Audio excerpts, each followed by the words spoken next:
하두셋. 안녕하십니까. 사마RR입니다. 성덕수 교수님 제10판 신문법 강의 예독 999페이지에 로마조 5번 손해배상의 범위입니다. 사마RR TV 7차 추천을 부탁드리고 유튜브 구독을 권합니다.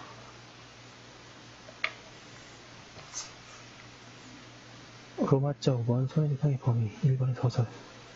민법은 393조에서 손해배상의 범위에 관하여 규정하고 있다. 제1항에서는 통상의 손해배상을 하도록 하고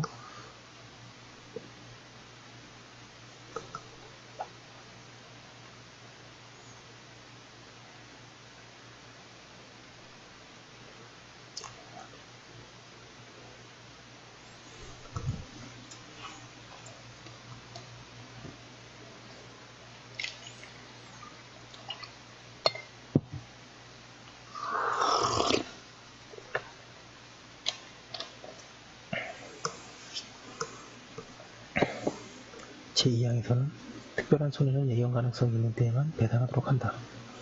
그런데 이 규정을 어떻게 해석하는가에 관하여 견해가 나뉘고 있다. 다투어지고 있는 문제는 두 가지이다. 하나는 손해배상 책임의 성과, 책임의 범위를 구별해야 할 것인가이고, 다른 하나는 어떤 기준으로 배상 범위를 결정할 것인가이다. 이 두 문제를 차례로 살펴본 뒤에 그것을 바탕으로 하여 우리 민법에 있어서 손해배상 범위에 관한 올바른 이론을 기술하기로 한다. 이번에 손해배상 책임의 성립과 배상 범위의 구별. 과거 우리 학설은 채무불이행이나 불법행위로 인한 손해배상 책임의 성립의 문제와 손해배상 범위의 결정의 문제를 구별하지 않고 한꺼번에 처리하여왔다.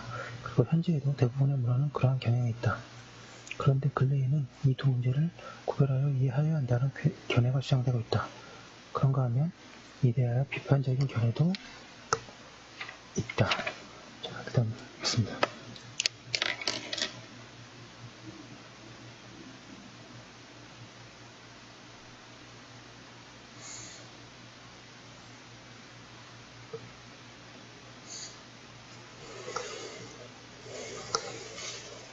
페이지. 여러분 드디어 1000페이지에 도달했습니다.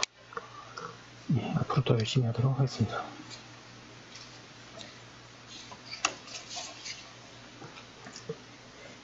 이설은 손해배상의 범위는 손해배상 책임의 성립을 전제로 하는 것인 만큼 굳이 실제 판단에 있어서 그러한 과정을 구별할 필요가 있는지 의문이라고 한다. 사견으로 손해배상 책임의 성립의 문제와 배상 범위 결정 문제는 인과관계 기타의 법적 관계에 있어서 동일하지 않다. 무엇보다도 전자의 경우에는 인과관계가 발생한 원인이 없었다면 손해가 발생하지 않았을 것이라는 관계, 즉 객관적 인과관계가 충분하나 후자의 경우에는 그것으로는 부족하고 추가적인 평가를 필요하게 된다. 그리고 이는 배상 범위 결정에도 직접 영향을 미치게 된다. 따라서 이 두 문제는 구별해서 다루는 것이 바람직하다. 일본 문헌과 독일의 학설에 따라 책임의 성립과 책임의 범위의 측면에 따라 인과관계를 둘로 나누어 그것들이 각각 책임 설정적 인과관계의 책임 충족적 인과관계를 나눈다. 그리고 이들 가운데 전자에 관해서는 법률 위법성, 고의과실 등의 요소로 조건적 인과관계에 제약을 가하고 있으나 후자에 대해서는 아무런 제약도 가하고 있지 않다고 한다.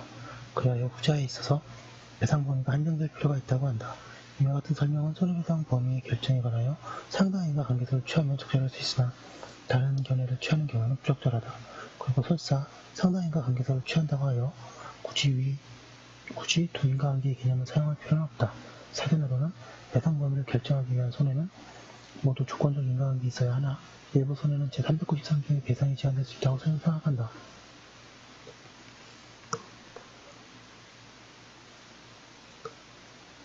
(3번에) 손해배상 결정의 범위의 결정 기준.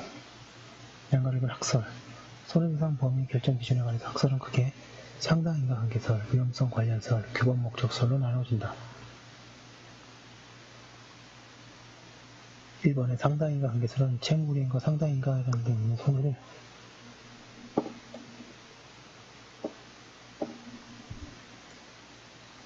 배상하여야 한다는 견해이다. 그리고 객관적으로 보아 어떤 전행사실로부터 보통 일반적으로 처리되는 후행사실이 있을 때에는 양자는 상당인과관계에 있다고 한다. 상당인과관계에서는 어떤 사정하에서 상당인과관계를 살펴보아야 하는가에 따라 주관적 상당인과관계설, 객관적 상당인과관계설, 절중설의 세 수로 나눠질 수 있다. 그런데 우리나라에서 주장되고 있는 것은 절충설의 한 가지이며 그것이 우리의 다수설이다.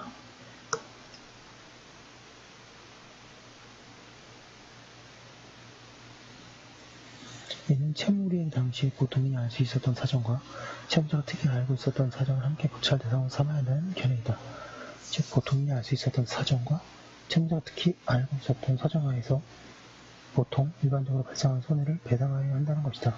그리고 이러한 절충설을 취하면서 상당성을 판단함에 있어서 특별한 고려가 필요하다는 견해가 있다.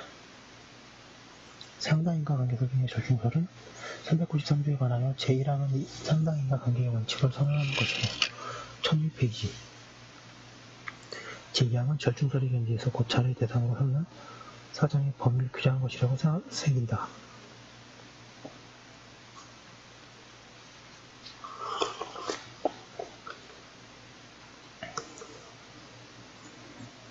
로마자 2번의 위험성 관련설은 손해를 피침의 규범과 직접적인 관련이 있는 1차 손해와 그 1차 손해를 기점으로 하여 야기된 후속 손해로 나뉘어 1차 손해는 제309조를 근거로 채무자에게 귀속되고 후속 손해는 1차 손해가 가지는 위험성과 후속 손해 사이의 객관적 평가적 관계 즉 위험성에 관련이 있는 경우에 하나여 채무자에 기속된다고 한다. 그리고 이러한 위험성 관련은 특별한 경우를 제외하고는 원칙적으로 긍정되어야 한다고 한다. 이 견해에 의하면 394는 제1차 손해에 관한 규정이고 397조는 후속 손해에 관한 규정이라고 한다. 로마 제3번의 규범 목적설은 손해배상의 책임 기속에 있어서는 배상 책임을 근거 지우는 규범의 목적을 토대로 하여 손해배상의 범위를 결정하여야 한다는 견해이다. 이 견해는 이설처럼 손해를 1차 손해와 후속 손해로 나누며 1차 손해의 보석 근거를 390조이고 제393조는 후속 손해에 관한 규정이라고 한다.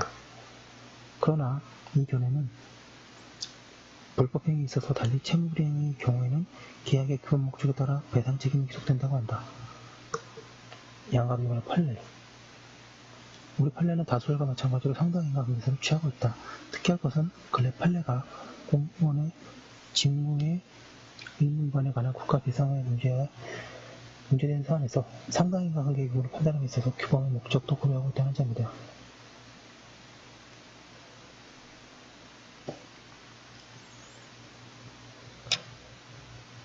판례 보겠습니다. 양가로 기억, 공무원에게 부과된 직무상 의무의 내용이 단순히 공공이 일반의 이익을 위한 것이거나 행정기관 내부의 질서를 규율하기 위한 것이 아니고 전적으로 또는 보수적으로 사회 구성원 개인의 안전과 이익을 보호하기 위해서 설정된 것이라면 공무원이 그와 같은 직무상의 의무를 위반함으로 인하여 피해자가 입은 손해에 대해서는 상당인과 관계가 인정되는 범위 내에서 국가가 배상 책임을 지는 것이고 이때 상당인과 관계의 의무를 판단함에 있어서는 일반적인 결과 발생의 개연성은 물론 직무상의 의무를 부과하는 법령, 기타 행동규범의 목적, 그 수행하는 직무의 목적 내지 기능으로부터 예견 가능한 행위 후의 사정, 가해의 태양 피해 정도 등을 종합적으로 고려해야 할 것이다. 양가름 이윤에 채무불이행으로 인한 손해배상 청구 소송에 있어서 재산적 손해의 발생 사실이 인정되고 그의 최대한도의 수익은 드러났으나 거기에는 당해 채무불이행으로 인한 손해액 아닌 부분이 구분되지 않은 채 포함되었으니 밝혀지는 등으로 구체적인 손해 액수를 입증하는 것이 사안의 성질상 곤란한 경우에는 법원은 증거조사의 결과와 권론의 전 취지에 의하여 밝혀진 당사자들 사이의 관계에 채무 1002페이지에 불이행과 그로 인한 재산적 손해가 발생하게 된 경우 손해의 성격, 손해가 발생한 이후의 재반, 정황 등에 관련된 모든 간접 사실들을 종합하여 상당인과 관계 있는 손해의 범위인 수액을 판단할 수 있다. 대법원은 종래 여러 차례에 걸쳐 채무불이행에 관하여 뿐만 아니라 불법행위에 관하여도 이러한 취지의 판결을 해왔는데 2016년 3월 29일 날 민사소송법이 개정될 때 이 판결과 같은 내용의 규정이 민사소송법에 신설되었다. 양가로 3번의 검토 및 사견. 위험성 관련설은 상당인과 관계설의 문제점을 시사해주는 바가 있으나 지나치게 복잡하며 채무불이행에는 적절하지 못한 것으로 보인다. 그리고 규범 목적설은 독일에서 완전 배상의 원칙상 상당인과 관계가 인정되는 범위가 너무 넓어서 그것을 제한할 목적으로 등장하였다. 그런데 우리의 상당인과 관계설은 그렇지 않다. 그리고 그 표준이 너무 막연하다. 한편 상당인과 관계사를 미흡한 점만 보완한다면 적절한 이론이 될 수 있다고 생각한다. 상당인과 관계사의 문제점을 보기로 한다. 그 견해에 의하면 채무불이행 또는 불법행위에 의하여 발생한 손해 가운데 채무불이행 등과 상당인과 관계 있는 손해만이 배당하게 된다. 그런데 이를 엄격하게 고집하는 경우에는 부적절한 결과가 생기게 된다. 가령 유리창 수선 의무 부담자가 수리를 하면서 옆에 창문을 아주 가볍게 두드렸는데 그 유리창이 깨진 경우, 또는 어떠한 자가 다른 자를 살짝 밀었는데 그가 넘어지면서 벽에 머리를 부딪혀 중상을 입은 경우에 유리창이 깨진 것과 중상을 입은 것은 개념상 가해 행위와 상당인과 관계 있는 손해라고 할 수는 없다. 이들 경우의 결과는 그와 같은 가해 행위가 있는 경우에 보통 일반적으로 생기는 것도 아니기 때문이다. 그렇다고 하여 그러한 손해배상 책임을 면하게 하거나 통상적인 손해의 한도로 감경시켜서는 안 된다. 이러한 문제는 왜 생기는가? 채무불이행 또는 손해배상에 대한 손해 가운데서는 채무불이행 또는 불법행위가 성립하면서 발생하는 것과 그 밖의 것이 있다. 전자가 직접적 손해이고 후자는 후속 손해이다. 이 중 직접적 손해는 가해 행위에 의하여 나게 된 것이지만 상당인과 관계가 없어도 배상되어야 한다. 그때 인과관계는 조건관계로 충분한 것이다. 그에 비하여 후속 손해는 가해 행위와 조건관계에 있다고 하여 모두 배상하게 할 수는 없다. 그리하여 배상 범위가 지나치게 확대되기 때문이다. 따라서 배상 범위의 제한이 필요하게 된다. 배상 범위를 제한하는 이론은 여러 가지가 있을 수 있으며 상당인 관계에서도 그중 하나이다. 이제 배상 범위에 관한 민법 규정을 어떻게 해석할 것인가에 관하여 설명하기로 한다. 상당인과 관계에서를 취하는 학자들은 393조에 관하여 그 제1항은 상당인과 관계의 원칙을 선언하는 것이고 제2항은 절충설의 견지에서 고찰의 대상으로 없는 사정의 범위를 규정한 것이라고 한다. 이는 393조가 직접적 손해를 배상까지도 포함하는 하고 있다는 전제에서 있다. 그러나 배상본 바와 같이 직접적 손해는 상당인과 관계의 문제가 아니다. 따라서 그것은 393조가 아니고 제390조에 의하여 배상이 인정된다고 볼 것이며 393조는 그것이 전제를 하고 있다고 생각된다. 그리고 1003조 393조 1항은 통상의 손해를 한도로 한다고 규정한 것으로 보아 상당인과 관계의 원칙을 선언한 것으로 보인다. 그런데 393조는 직접적 손해를 제외한 손해, 즉 후속 손해에 관한 것으로 보아야 하므로 그 제1항은 후속 손해에 관한 상당인과 관계의 원칙 규정이라고 할 것이다. 문제는 우리 민법이 상당인과 관계설 중에 절충설을 취하고 있는 것인지이다. 상당인과 관계설을 취하는 학자들은 393조 제2항이 절충설을 입법한 것으로 이해된다. 그러나 이는 옳지 않다. 그 규정은 결코 상당한 사정 하에서의 상당인과 관계를 규정한 것이 아니기 때문이다. 사견으로는 제393조 2항은 상당인과 관계설과는 별개로 민법이 일정한 요건하에 특별한 사정으로 인한 손해, 즉 특별손해의 배상을 인정하기 위한 규정으로 생각된다. 특별손해는 배상하지 않으면 원칙으로 하되 채무자가 특별한 사정을 알았거나 알 수 있었을 경우에는 예외적으로 배상을 인정한 것이다. 이와 같이 393조 제2항이 절충설의 입장이 아니라면 제1항이 상당인과 관계설 중에서 절충설의 견지에 서 있다고 보아야 하는가? 만약 그렇게 이해한다면 제1항에 의하면 보통인이 알 수 있었던 사정과 채무자가 알고 있었던 사정하에 상당인과 관계 있는 손해가 배상되어야 한다고 새기게 될 것이다. 그러나 그렇게 되면 채무자가 알고 있었던 사정 하에서의 손해는 제2항의 특별손해와 겹치게 된다. 그런데 그것들의 요건에 차이가 있어서 배상 범위가 달라질 가능성이 크다. 이러한 결과는 민법 393조의 해석으로서 적절하지 않다. 그리고 보면 제1항의 상당인과 관계의 법칙은 보통인이 알 수 있었던 사정만을 기초로 적용해야 한다. 결국 절충설은 우리 민법에 맞는 이론이 아닌 것이다. 네, 그래도 결국 통설과 판례 위주로 정리하시는 게 좋을 것 같습니다. 4번의 393조의 해석, 손해배상의 범위.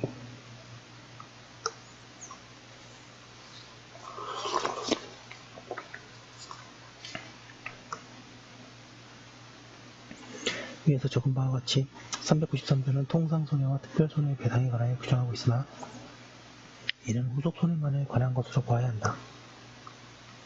따라서 손해배상의 범위 문제는 직접적 손해, 통상손해, 특별손해의 셋으로 나누어 보아야 한다.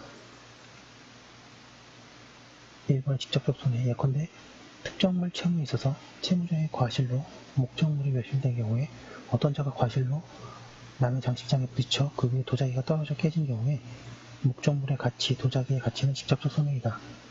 이러한 손해는 가해 행위와 상당인과 관계에 있을 필요가 없이 배상되어야 하며 그 근거는 393조가 아니고 390조라고 하여한다.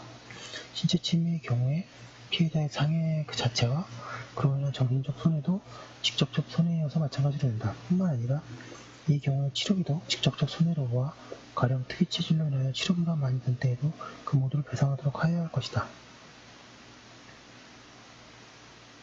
통상손해 보겠습니다. 후속손해 가운데 통상의 손해만을 배당하는 것이 원칙이며 여기에 통상손해라는 것은 그 종류의 채무불이행 또는 있으면 보통 일반적으로 발생한다고 생각 1004페이지 되는 손해이다. 그러한 손해가 인정되려면 두 가지 요건을 갖추어야 한다. 즉 A라는 채무불이행에 대하여 B라는 손해가 생긴 경우에 첫째로 A라는 채무불이행이 없었으면 B라는 손해가 생기지 않아야 하고 둘째로 일반적으로도 A라는 채무불이행이 있으면 보통 B라는 손해가 발생하여야 한다. 예컨대 이행시체의 경우에 이행이 늦어서 이용하지 못한 점, 신체 침해의 경우 수입을 올리지 못한 것 등이 그에 해당한다. 직접적 손해를 따로 인정하지 않으면 그것들은 모두 통상손해로 취급된다. 통상손해에 관해서는 채무자의 예견 의무는 묻지 않는다. 따라서 채권자는 채무불이행과 손해액만 증명하면 된다.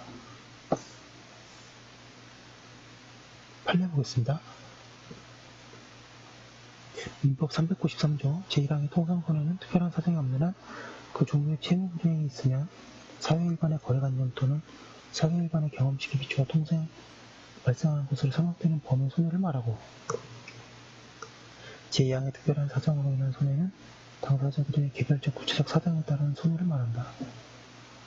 소유권 인정정지 절차의 이행이 장기간 지연된 경우에 순량자에게는 그 재산권을 완전히 행사하지 못하는 손해가 발생하였다고 할 것이고 주위 부동산들의 거래 상황 등에 비추어 볼 때 등기 절차가 이행되지 않음으로써 수분양자 등이 활용 기회에 상실 등의 손해를 입었을 개연성이 인정된다면 등기 절차 지연으로 인한 통상 손해가 발생했다고 할 것이고 이 손해가 특별한 사정으로 인한 손해라고 하더라도 예견 가능성이 있다고 할 것이다.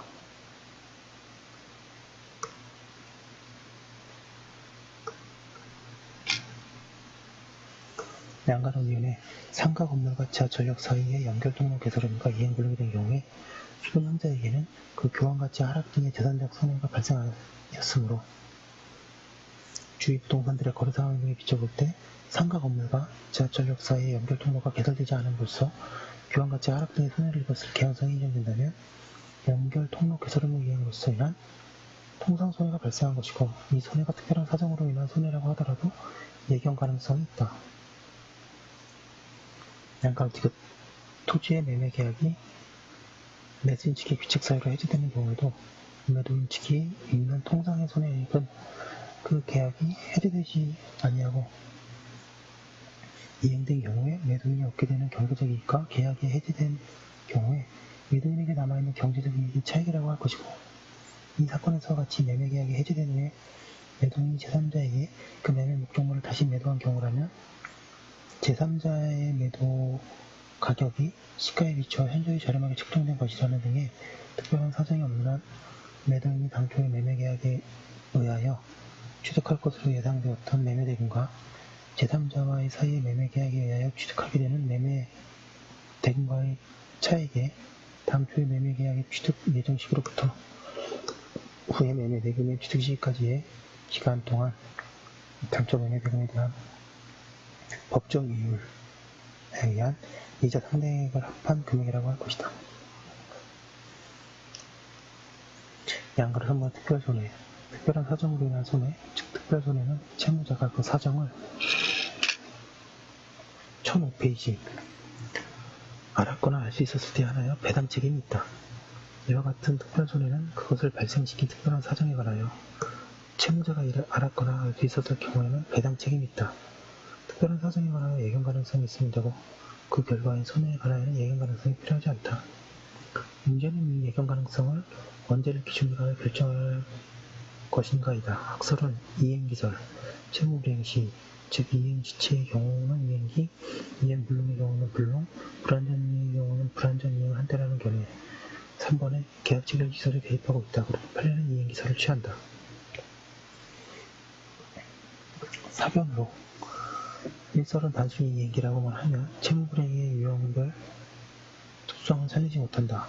그리고 3설은 보호해야 할 채권자의 이익을 충분히 보호하지 못하며 채권자를 과대하게 보호하게 된다. 가령 계약 당시에는 몰랐지만 이행기 전에 알았던 사정으로 인한 손해는 배상되어야 오는데 이 견해에서는 그럴 수 없다. 결국 이 자리 타당하다. 특별손해의 예로는 목적물의 매수인이 자기가 산 가격보다 비싼 가격으로 전매하는 계약을 체결했는데 목적물에 흠이 있어서 판매할 수 없게 된 경우에 얻지 못한 전매이익, 매도인이 매수인으로부터 매매대금을 얻지 못하여 그가 제3자로부터 매수한 부동산의 대금을 지급하지 못함으로써 계약금을 못 수당한 경우에 그 금액, 아직 매매 대금을 완불하지 못하는 토지의 매수인이 그 토지상의 건물을 신축하기 위하여 설계상 또는 공사 계약금을 지출하였다가 계약이 해지됨으로써 말미암아 이를 매수하지 못하는 손해, 매매의 목적물에 관한 소유권 이전 등기 의무가 이행불능이 되는 경우에 이행불능 이후에 목적물의 가격이 등기한 뒤에 그 등기금액,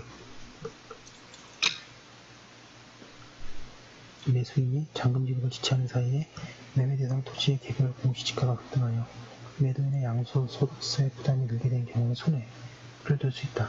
그리고 대법원은 불법행위의 직접적인 대상에 대한 손해가 아닌 간접적 손해를 특별손해라고 하면서 전수인주에 대한 가해로 정기가 공급되지 않음으로써 영업상의 손실이 발생할 것이라는 데 대하여 예견 가능성이 없으나 불시에 전력 중단으로 가동 중전 기계에 고장이 발생하였다든지 작업 중인 자료가 못 쓰게 되는 등의 적극적인 손해가 발생할 것이라는 데 대하여 예견 가능성을 인정한다.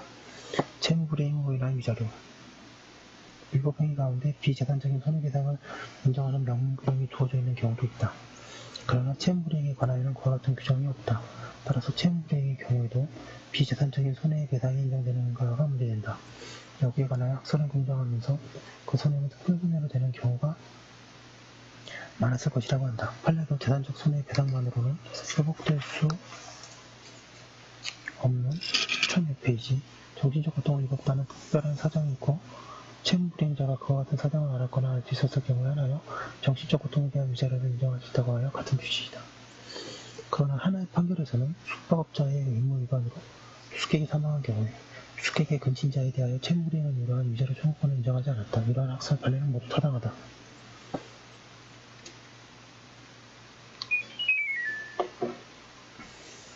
가정적 인과관계의 문제.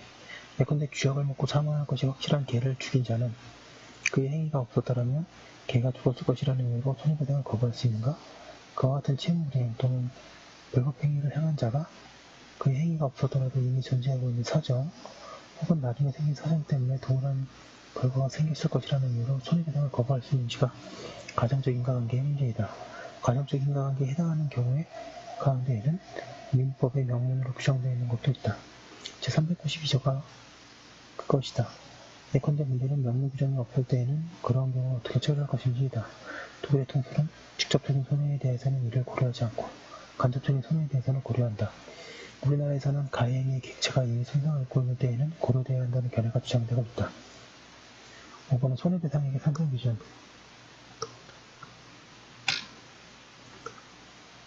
우리 민법상 손해배상은 원칙적으로 금전적으로 하여야 한다. 따라서 손해배상이 행하여지려면 배상 범위에 해당하는 손해가 금전적으로 평가되어야 한다. 여기서 어떤 기준으로 배상액을 산정할 것인지가 문제된다. 배상액 산정의 가격, 방거리의 재산적 손해. 재산적 손해의 배상액은 물론 물건, 기타 금부의 재산적 가치를 금전적으로 평가한 금액으로 나타난다. 그런데 그러한 평가금액, 즉 재산가격은 무엇을 기준으로 하였는가에 따라 통상가격, 특별가격, 감정가격으로 나누어진다. 그러나 상당인과 관계 이론에 비춰볼 때 일반적으로 통상가격 내지 통상교환가격을 표준으로 하여야 한다. 그에 대하여 특별가격이나 감정가격은 그것이 생기게 된 특별한 사정에 관하여 채무자가 알았거나 알 수 있었을 경우에 하나여 특별손해로서 배상하게 할 수 있을 것이다. 한편 판례는 재산적 손해가 있음이 분명한데 그 손해액의 확정이 불가능한 경우에는 그것을 위자료의 증액 사유로 삼을 수 있다고 한다. 그러나 재산적 손해배상을 위자료의 방법으로 명하는 것은 옳지 않으며 산정이 어려워도 재산적 손해 자체로 배상을 하도록 하여야 한다. 1007페이지 양가로 기억 법원은 위자료액을 산정함에 있어서 피해자 측과 가해자 측의 재반 사정을 참작하여 그 금액을 산정하여야 하므로 피해자가 가해자로부터 당해 사고로 입은 재산상 손해에 대하여 배상을 받을 수 있었는지의 여부 및 그 배상액에 다과된과 같은 사유로 위자료액 사정의 참작 사유가 되는 것은 물론이며 특히 재산상 손해의 발생이 인정되는 때에도 입증 곤란 등의 이유로 그 손해액의 확정이 불가능하며 그 배상을 받을 수 없는 경우에 이러한 사정은 위자료의 증액 사유로 참작할 수 있다고 할 것이다.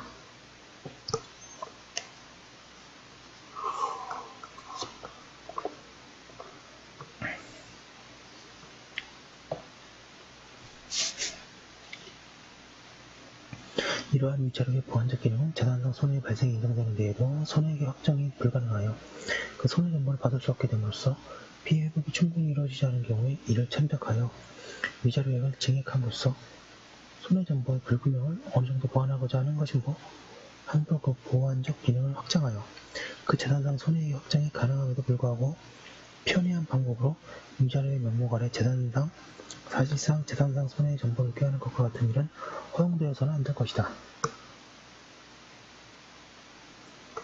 양가로 미래 발생한 재산상 손해 확정이 가능한 경우에 위자료의 명목 아래 재산상 손해의 전보를 꾀하는 일은 허용될 수 없고 재산상 손해의 발생에 대한 증명이 부족한 경우에는 더욱 그러하다.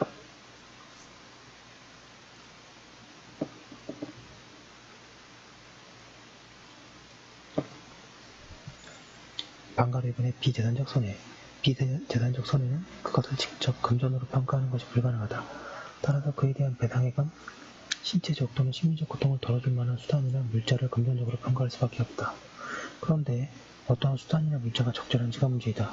그러므로 그에 대하여는 피해자로 하여금 적당하다고 생각되는 액을 청구하게 하고 법원이 여러 가지 사정을 고려하여 판정하는 도리밖에 없다. 이때 법원은 신체적, 심리적 고통의 정도는 물론이고 피해자의 인격이나 사회적 지위, 쌍방 당사자의 자산 상태, 가해의 동기, 가해 전후의 모든 사정 등을 널리 고려해야 한다.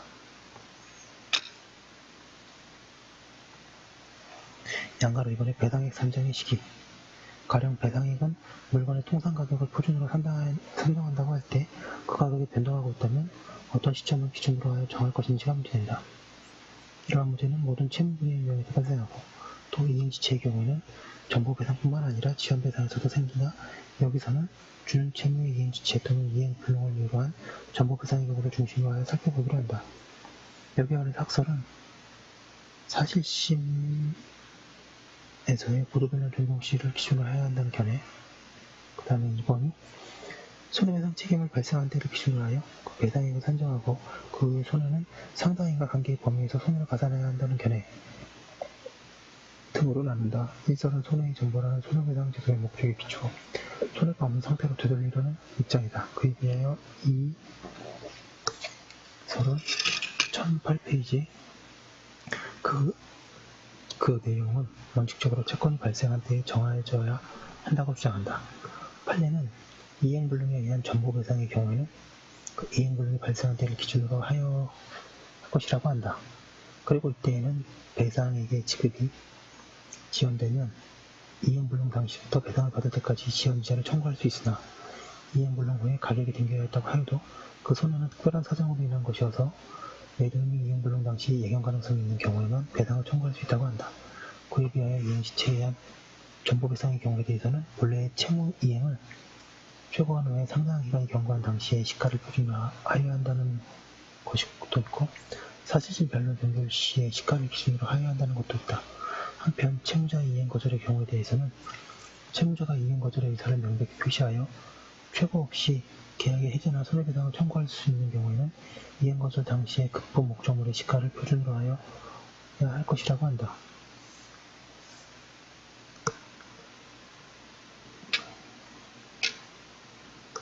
판례 보겠습니다. 양가로 기업 매도인의 매매 목적물에 관한 소유권 이전 등기가 이행불능이 된 후 말미암아 매수인이 입은 손해액은 원칙적으로 그 이행불능이 될 당시에 목적물의 시가 상당이라고 할 것이고 그 이후 목적물의 가격이 등기하였다고 하여도 그로 인한 손해는 특별한 사정으로 인한 것이어서 매도인이 이행불능 당시 그와 같은 특수한 사정을 알았거나 알 수 있었을 때에 하나여 그 등기한 가격에 의한 손해배상을 청구할 수 있다 하면 대법원으로 확립된 판례이고, 이러한 법률은 이전의 토지가 환지 예정이나 환지 확정 후의 특정 토지라고 하여도 다를 바 없으므로 배당액이 지급이 되고 있다고 하여도 그 배당금에 대한 법정이자 상당의 지연 손해금을 청구하는 외에 사실심 변론 종결 시의 시가에 의한 손해배상을 청구할 수 있게 되는 것도 아니다. 양가로 이연에 이행지체에 의한 전보배상 청구에 있어서는 다른 특별한 사정이 없는 한 채권자는 채무자에 대하여 상당한 기간을 정하여 그 본래의 의무 이행을 최고하고 그 이행이 없는 경우에 그 본래 의무의 이행을 대신하는 전보배상을 청구할 수 있고, 그 전보배상에 있어서는 손해액 산정의 기준 시기는 원칙적으로 최고하였던 상당한 기간이 경과한 당시의 시가에 내야 하는 것이다. 양가로 지급 현재의 급부 청구와 장래의 집행불능이 되는 경우에 대비한 대상 청구가 병합된 경우가 아니라 그 현재의 급부 청구 이행을 명하는 판결이 확정된 뒤에 그 급부 의무가 집행불능이 되는 경우에 전보배상도 그 집행불능이 된 당시의 목적물의 시가 상당액으로 보아야 한다. 사견으로 일설은 손해 및 손해배상 책임이 확정되었음에도 불구하고 배당액은 청구 시기에 따라 달라지게 되어 바람직하지 않다. 손해배상 채권이 발생할 때를 기준으로 하여 정하여야 한다. 그리고 그 후에 가격 변동은 사정에 따라 특별손해로서 인정될 수 있을 뿐이다. 1009페이지. 이러한 견지에서 판례를 살펴보면 이행불능에 관한 판례는 옳다. 이행불능으로 인한 손해배상 청구권은 이행불능 시에 발생하기 때문이다. 그리고 이행지체 중에 전보배상에 대한 판례 가운데 최고 후 상당한 기간이 경과된 때의 시가를 기준으로 하는 것도 옳다. 이행지체로 인한 전보배상 청구권은 최고 후 상당한 기간이 경과한 때에 생기기 때문이다. 만약 최고 후 해지를 하였다면 해지 시 손해배상 청구권이 발생하며 그때가 기준이 되어야 한다. 그에 비하여 이행지체에 있어서 사실심 변론 종결 시를 기준으로 하는 판례는 부당할 뿐만더러 다른 판례를 거슬리기도 하여 문제이다. 양가로 3번의 배상액 산정의 장소. 채무불이행에 있어서 통상가격 등의 산정은 특약 또는 특별한 규정이 없는 한 채무 이행지의 가격을 표준으로 하여야 한다고 하고 있습니다. 예, 좀 빨리 나는 감이 없지 않은데요. 손해배상의 범위 자세히 봤습니다. 손해배상이 특수한 문제를 볼 텐데 여기는 이제 손익상계가 있고 그 다음에 과실상계,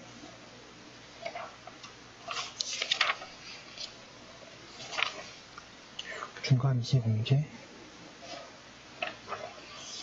손해배상에 대한 예정, 등이 있습니다. 일단 이거 올려놓고 또 하나씩 하도록 하겠습니다. 예.